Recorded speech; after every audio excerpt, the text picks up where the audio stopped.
Hey, good morning, Bruce. Hi, Andrew. Thanks so much for joining me. Thank you very much indeed. That's very nice. I hope it's the right Nice coffee. It is, very nice. Black? Black, 2 shots, as you asked. Excellent, very nice. Good That's man. Great. Bruce, I'm so glad that I could meet up with you today. You are our go-to fellow when it comes to talking about this thing called guidance. You know, we in the financial services sector seem to make things quite difficult for ourselves. I sometimes think we create rods for our own backs. What I'm reading about in the literature is something called guidance versus something called advice. From where I stand, those sound like synonyms. What am I missing, Bruce? Well, it's interesting because for the man on the street, they probably mean very much the same thing. From a regulatory perspective, they are fundamentally different. Guidance is something where if you're providing some form of guidance on what you might do, giving options, etc., that's one thing from a regulatory perspective. If you're giving advice, then you're taking full responsibility for everything that goes with that thing. So that's sort of the prime difference as I would see it. It's a responsibility on the behalf of the wealth manager and the asset manager to actually deliver what they said they were going to deliver and how they were going to deliver it. But Bruce, just so that I've got this right, you said that advice has to do with providing a selection of assets that someone should invest into, but that you as the wealth manager take responsibility for the outcome. I just want to... Right. So let's take it from a different angle. Let's take it from the angle of the guidance. So you'll start off with collecting some data about you as an individual, how old you are, what your risk preferences and various other things will be.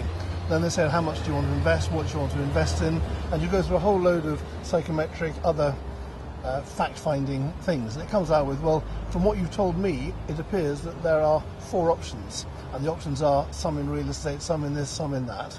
And in the asset management side, the sorts of things you're talking about might be in the some Asian, some others, some European stocks.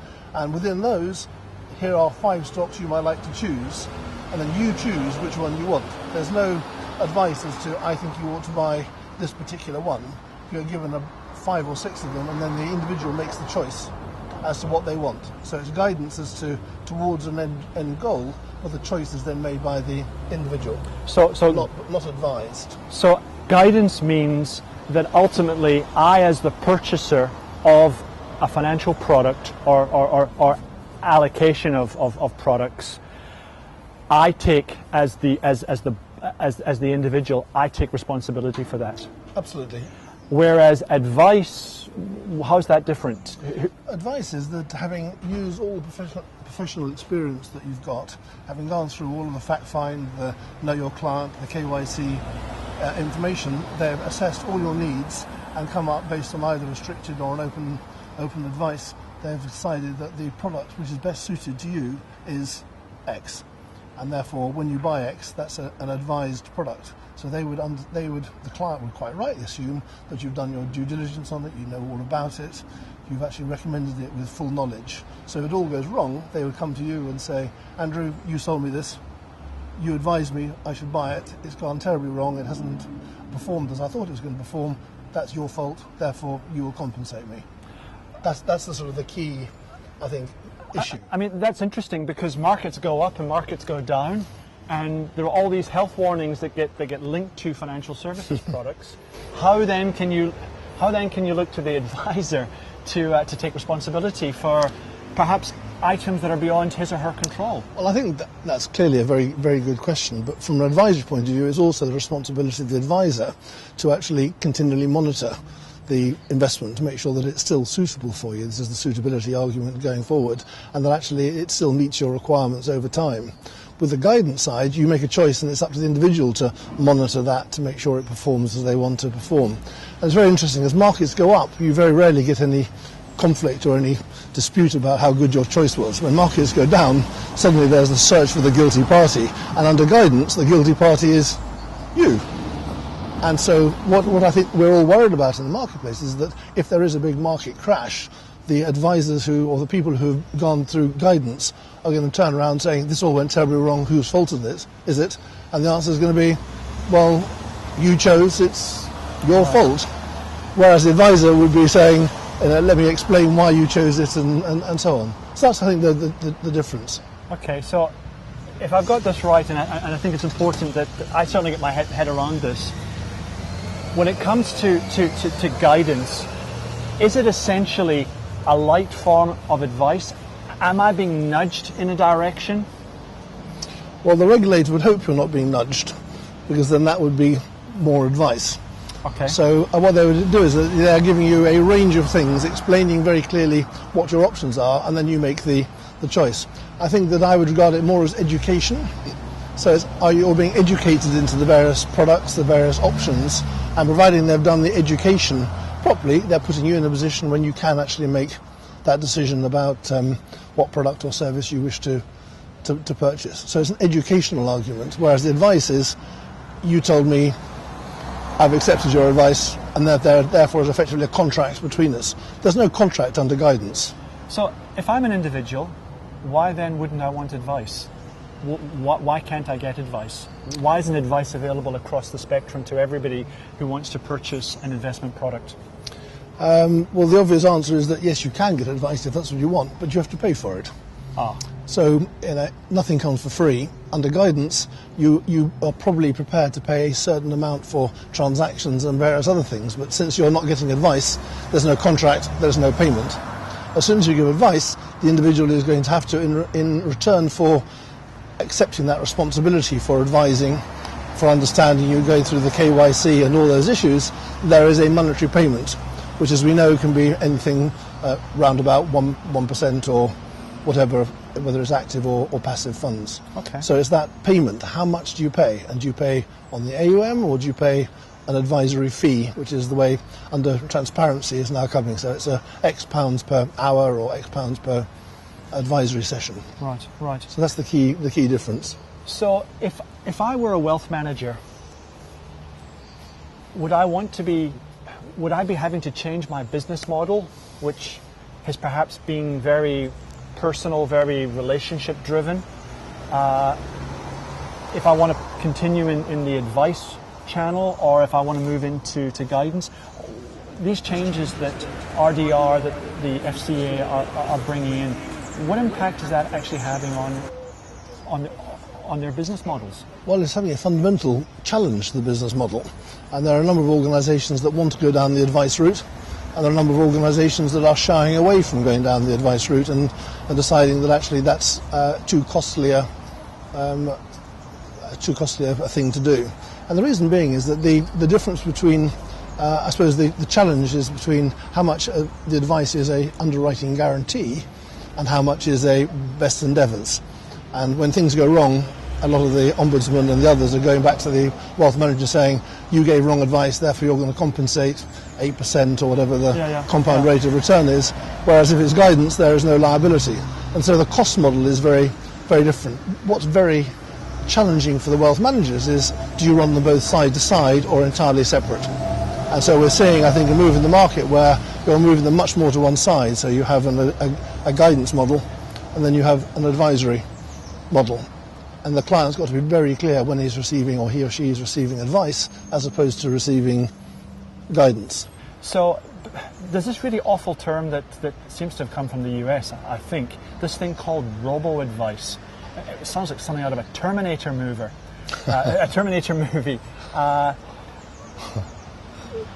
To provide guidance, is this all going to be done through some sort of computerized, some sort of digital mechanism? Is that the way the world's moving?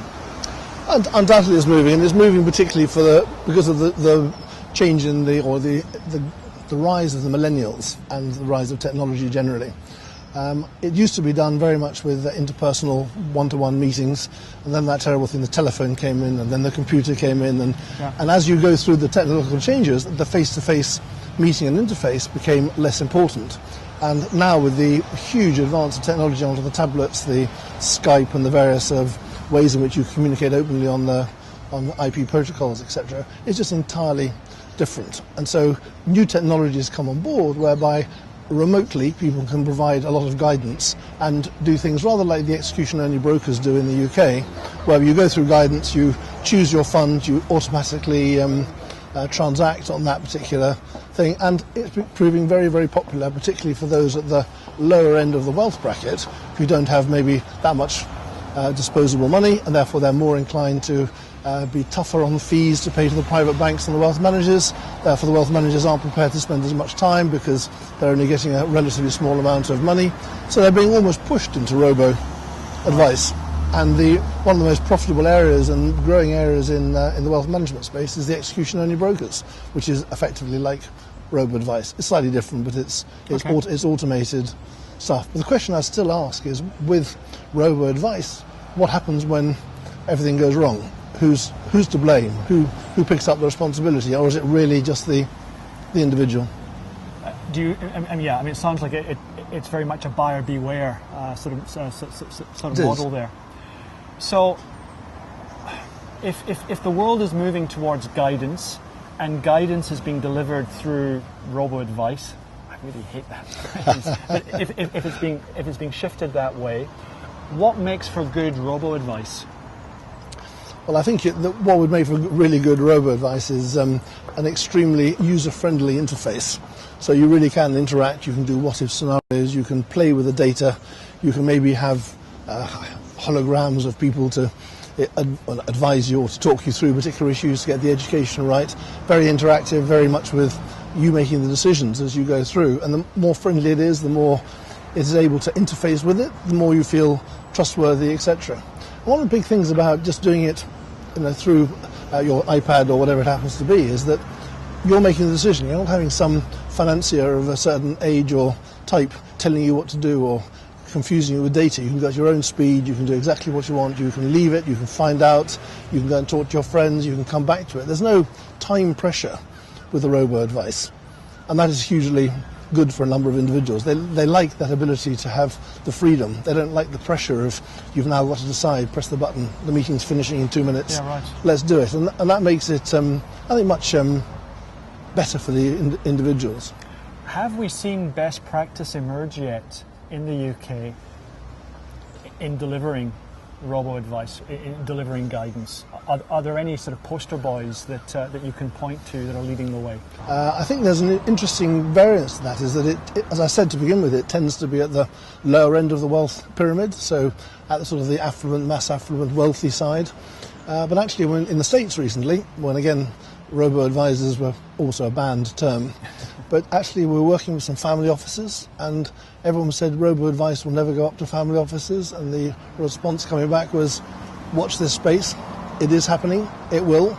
And so we're seeing a big change in the industry whereby you'll have a certain amount of private banking, wealth management, trust and fiduciary services advice at the top end.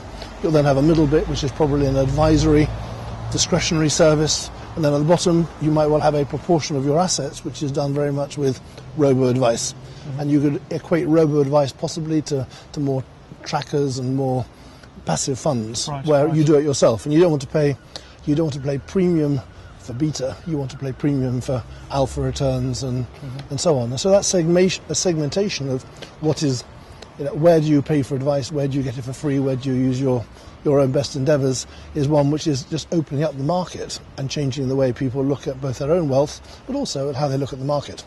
I'm glad you brought that up, because that was one of the questions that I had, Bruce, which was, it sounded from our initial conversation that robo-advice really was being designed for the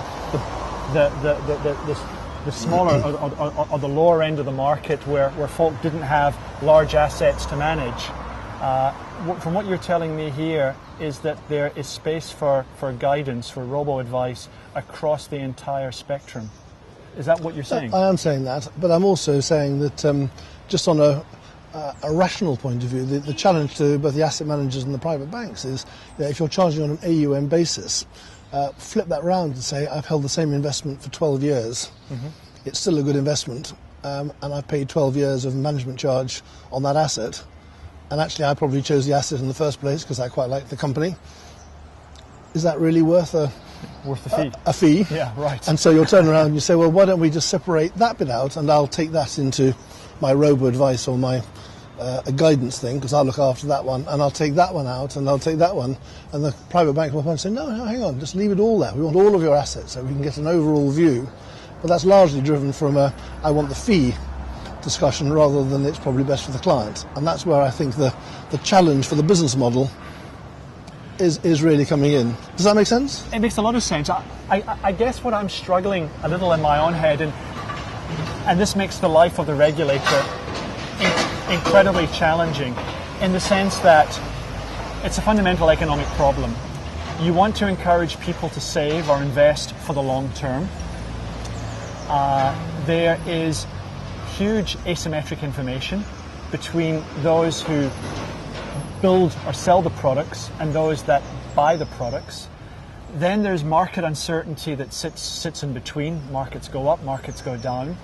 And then, I'm stealing shamelessly now from Oliver Williamson, there's this thing called bounded rationality.